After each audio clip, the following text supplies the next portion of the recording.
Vaccination has rightly been acknowledged as one of the greatest public health achievements of the last century. Smallpox has been eradicated from the world, polio has been eliminated from the Western Hemisphere, and endemic measles, which each year sicken nearly 500,000 Americans, hospitalizing up to 80,000 and killing up to 8,000, was declared eliminated from the United States by the World Health Organization in the year 2000. Many other serious childhood diseases, such as Haemophilus influenza meningitis, mumps, and diphtheria, are now almost never seen. In the 1960s, rubella, also known as the German measles, caused tens of thousands of spontaneous abortions and serious birth defects when women caught this during pregnancy. This disease was declared eliminated from the Americas in the year 2015. The Centers for Disease Control estimates that vaccinations have prevented more than 300 million illnesses among the over 78 million U.S. children born during the years 1994 to 2013. Yet despite these tremendous benefits, vaccination has become a victim of its own success. Outbreaks of vaccine-preventable diseases have cropped up again in recent years, including the Disneyland measles outbreak in 2014, or the more recent New York and Washington state outbreaks in 2019. People no longer fear these once dreaded diseases and are now more concerned about real or imagined adverse effects of the vaccines, and increasingly opt not to vaccinate themselves or their children, placing them and non-immune members of the community at risk. The number of parents filing for exemptions to school vaccination requirements is steadily increasing, even in several Christian communities.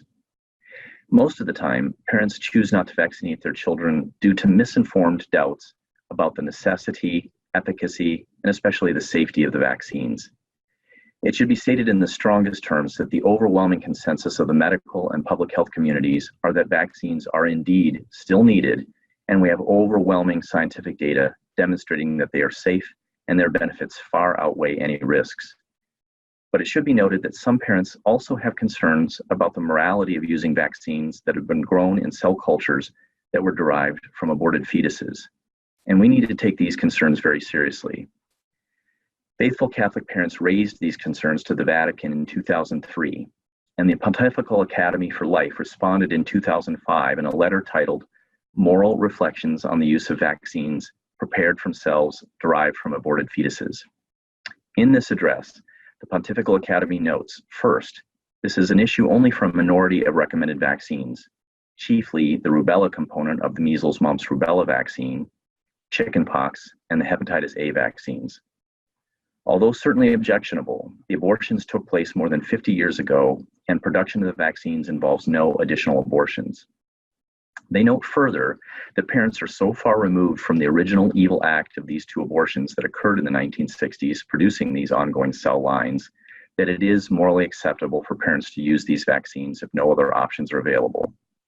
The societal good that comes from vaccination for both the individual and the common good should lead us not to forego these life-saving vaccines.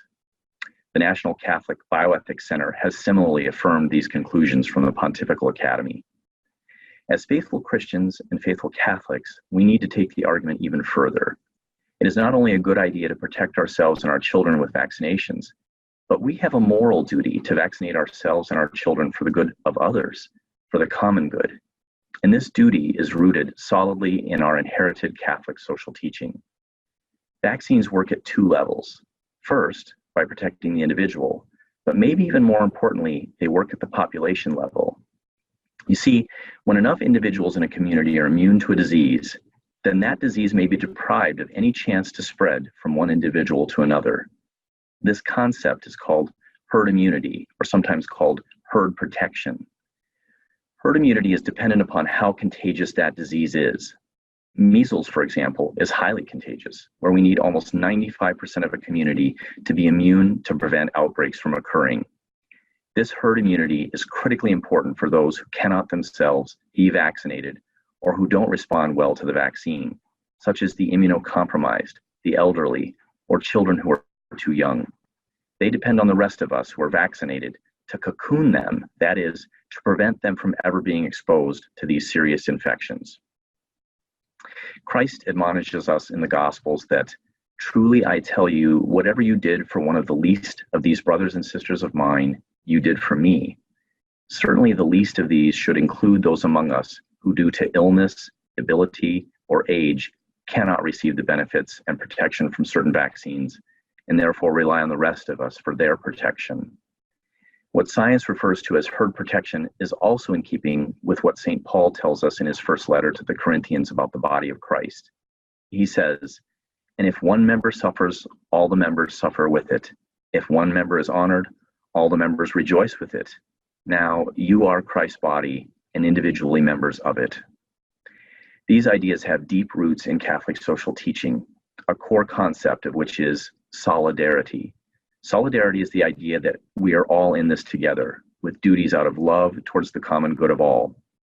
In the compendium of the social doctrine of the Church, the Pontifical Council for Justice and Peace stresses that we exist not only with others, but for others, and that we have a duty to seek the good of all people. Pope Francis in Laudato Si encourages the cultivation of a culture of care to counteract and replace the individual and cultural selfishness so often seen in society today. In the context of vaccination, these principles and values entail a duty to vaccinate. By not vaccinating ourselves and our children, we forsake solidarity with our neighbors and commitment to the common good. Catholics who vaccinate themselves and their children are affirming the God-given values of gratitude for life and love of neighbor. So we encourage you not only to do good for yourself, but do good for your neighbors most in need and get you and your family vaccinated.